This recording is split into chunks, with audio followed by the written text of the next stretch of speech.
संजय मेहता आपकी भाषा को लेकर भी बहुत बोलते हैं। अरे भाई, हमारी भाषा यही रहेगी। उनको महोदय को बोलिएगा कि मीठी भाषा से आप 700 वोट ला पाए थे, चुनाव लड़े थे हमारे बड़े भाई, उनको बहुत शुभकामनाएं, हमारा बड़ा भाई हैं। लेकिन मीठी भाषा से 700 वोट ला पाए थे, ये हमारी आक्रामकता है कि 1.5 लाख पार चले गए। उम्मीद से ऊपर जो सम्मान और प्यार मिला ये अद्भुत है, लाजवाब है। और हम उम्मीद करते हैं कि इनके विश्वास पे हम लोग खरा उतरेंगे और जमुआ विधानसभा में हम लोग एक बेहतर परिणाम लेके जाएंगे। अरे भैया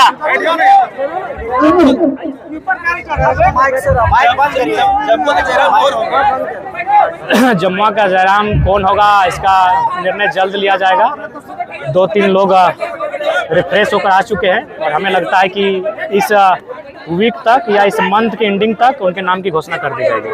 क्या तैयारी है आपका 81 विधानसभा को लेकर? जी, तैयारी इस बार हमारी पुख्ता है।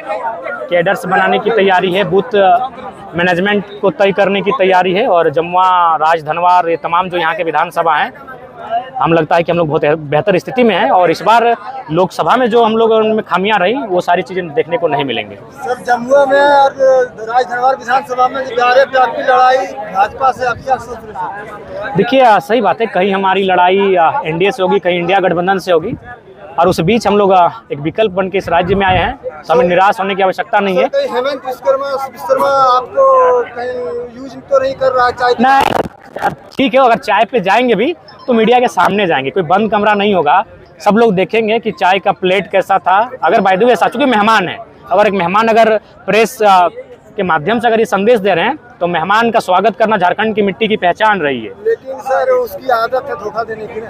ठीक है, हम लोग नौजवान हैं और इस उम्र में धोखे को बड़े अच्छे से बारीकी से समझते हैं, धोखा नहीं खाएंगे। माहौल है पर चुनाव झारखंड में। देखिए, हम लोगों ने आवेदन दिया था और आवेदन से हमें लगा कि शायद 60+ सीटों से आवेदन आया है, पूरे 81 नहीं आए हैं, तो जहां से आवेदन आया है वहां से तो लड़ेंगे ही। उसके बाद कुछ लोग ऐसे बेहतर नेतृत्व आ जाते हैं तो हम लोग सोचेंगे नहीं, 60+ सीटें हमारे पास हैं। 5100 रुपया का जो है वो... नहीं, ऐसा आप देख लीजिएगा, उसके लिए वो आवेदन के नाम पर नहीं है, वो विधानसभा चुनाव लड़ने के नाम पर नहीं है। हमारी पार्टी का रजिस्ट्रेशन हो चुका है, उसका रजिस्ट्रेशन नंबर अलॉटमेंट किया जा चुका है और हर एक पार्टी का एक संविधान होता है, चाहे बीजेपी रहे, जेएमएम रहे, आजसू रहे, कांग्रेस रहे, बिना संविधान की कोई पार्टी नहीं होती है। उसका रजिस्ट्रेशन एक मेथड के आधार पर होता है, तो वहाँ आपको ये बताना पड़ता है कि आपके केंद्र कमेटी की बैठक कब होगी, जिला कमेटी की बैठक कब होगी, आप सदस्य शुल्क क्या लेंगे। तो उसमें हमारा जो केंद्र पदाधिकारी है उनका शुल्क है, जिला पदाधिकारी का शुल्क है, प्रदेश टीम का शुल्क है, तो वो शुल्क वाजिब है, संवैधानिक है। खबरों में इस तरह से सामने आ रहा है कि आप पीछे पुराने साथियों को पीछे नहीं, किसी को नहीं छोड़ रहे हैं। जो लोग, देखिए, पहला बात स्पष्ट जान लीजिए कि इस लोकसभा के चुनाव में आज जेवीएस कैसे संगठन का ये विश्वास था कि लोगों ने झाड़ कर वोट देने का काम किया है, तो पुराने साथी अगर ग्राउंड में रहेंगे, सवाल यहाँ नया और पुराना का नहीं है, सवाल है निष्ठा का। हमारी पार्टी निष्ठा को तराश रही है। हम लोग चाहते हैं कि आदरणीय बाबूलाल मरांडी जी बगल के हैं, उनसे हमारे विचारों में असहमत हो सकते हैं, लेकिन उन्होंने भी एक दल तैयार किया था, उनके दल से दूसरे दल में जाते गए, उनको नाम मिला, पहचान मिला उनके दल से और सब भागते गए। तो हम लोग निष्ठा को चेक कर रहे हैं, उस निष्ठा के पैरामीटर में, पैमाने में वो फिट बैठेंगे तो बिल्कुल हमारे साथ कंधे से कंधा मिलाकर चलेंगे। एक बात सामने आ रही थी अमित महतो की, क्या अमित महतो जेएलकेएम से चुनाव लड़ेंगे या? देखिए, अभी तक बात नहीं हो पाई है, अगर इस पर आएगी तो जो हमारी कोर कमेटी तय हुई है, केंद्र कमेटी तय हुई है, तमाम संसदीय बोर्ड तय हुए, सब मिलकर एक रायशुमारी प्रकट करेंगे और उसमें जो बहुमत होगा, सबको अपना मत रखने का अधिकार रहेगा और जो बहुमत होगा उसके आधार पर हम लोग तय करेंगे। जयराम महतो कब क्लियर कर रहे हैं कि खुद कौन सा सीट से चुनाव लड़ेंगे? हमें लगता है कि जब पहली सूची जारी होगी तो उसमें हमारे भी एक सीट का घोषणा हो जाएगा कि वो 2 सीटें कौन सी होगी जिसमें हम लोग चुनाव लड़ेंगे। आप 3 सीट पे चुनाव लड़ने की? नहीं, 3 नहीं लड़ सकते ना, 2 सीट से आप चुनाव लड़ सकते हैं। क्यों? जयराम महतो को किस चीज की डर है? नहीं, डर किसी बात का नहीं है, लेकिन हमें इस बात का विश्वास है कि जिन 2 सीटों पर हम चुनाव लड़ेंगे उनके जो भौगोलिक सीमाएं हैं उन पर उसका प्रभाव रहेगा। तो मैं 2 सीटों पर इसलिए लड़ रहा हूँ ताकि 12 मेरे जो प्रत्याशी हैं उनकी सीटों पे प्रभाव पड़ेगा। जो सांसद का चुनाव लड़ चुके हैं, क्या जेबीकेएसएस जेएलकेएम से? देखिए, आप सवाल है कि बिल्कुल लड़ भी सकते हैं, नहीं भी लड़ सकते, यानी कंफर्मेशन नहीं, लड़ भी सकते हैं, ये तय करेगी जनता का फीडबैक। क्योंकि देखिए, संसद के चुनाव लड़ चुके हैं, जैसे मैंने 3.5 लाख वोट लाया, तो 3.5 लाख वोट लाने के बाद मैं लगातार फील्ड पे हूँ, कभी जीएम से बैठ रहा हूँ, कभी बीडीओ से बैठ रहा हूँ, कभी शिकायत लेकर डीसी के पास बैठ रहा हूँ।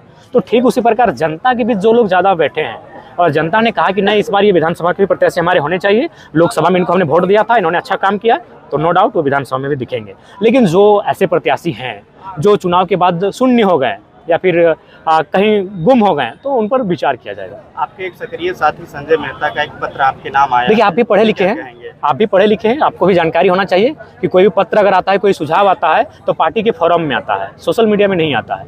किस पार्टी में मतभेद, जब ढोलो जी प्रत्याशी बने थे ना, तो बीजेपी के तमाम विधायक और सांसदों ने विरोध किया था।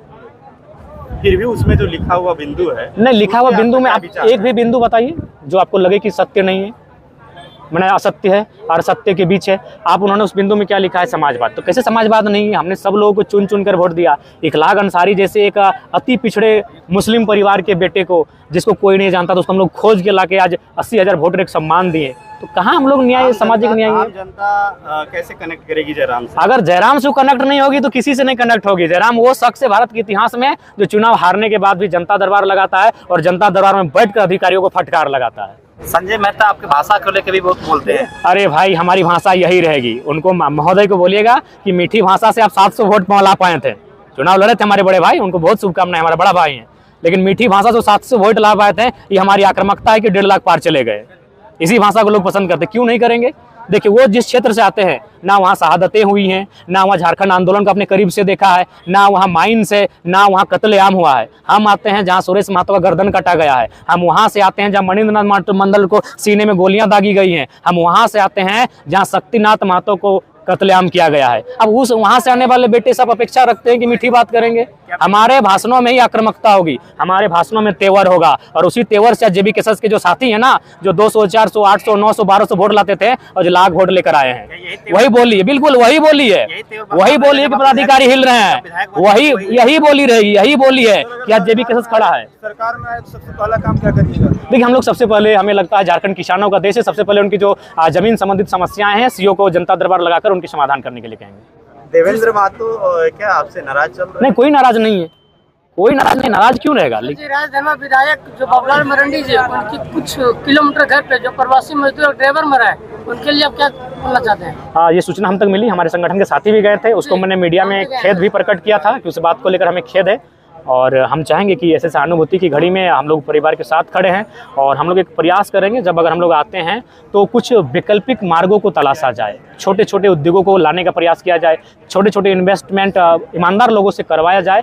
और जो प्रवास की संख्या बढ़ रही है उसे कंट्रोल में रखा जाए। एक अहम सवाल है, जैसे अभी जमुआ विधानसभा में आपने, जमुआ विधानसभा में केंद्रीय समिति सदस्य के लिए आपने जो है 5100 रुपये करके फॉर्म भरवाया, वो भर गया। 3 कैंडिडेट यहाँ भरे हुए हैं और तीनों चुनाव के मैदान में हैं। अब जमुआ विधानसभा में रोहित दास भी हैं जो लगातार मेहनत कर रहे हैं संगठन विस्तार को लेके। इसके अलावा 2 और हैं जो चुनावी मैदान में आना चाह रहे हैं। आप कैसे चयन करेंगे?